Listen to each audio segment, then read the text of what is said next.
Hello everybody and welcome. In this video I'm going to answer the question: is the application for your speaker JBL Boombox 4 available on your Android device?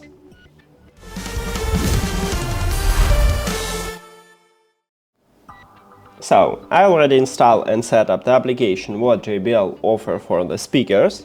It calls JBL Portable, and if we open the app, we can check the list with supported devices. So you need to click Can't Find Product. Maybe on the iPhone you need to wait, if you check it on the iPhone, to see this button. So then click on it.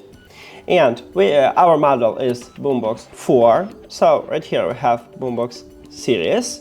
And we have the first one, Boombox 2 and Boombox 3. No Boombox 4. So I should say that the application do not available on your Android device for the speaker, but if I connect my speaker to my phone,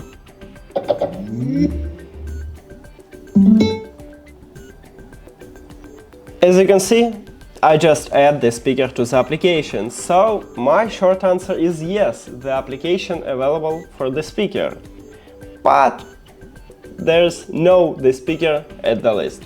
So that's it. Thank you for watching this video. If you found it helpful, please consider subscribing to channel and leave the like on the video. See you later!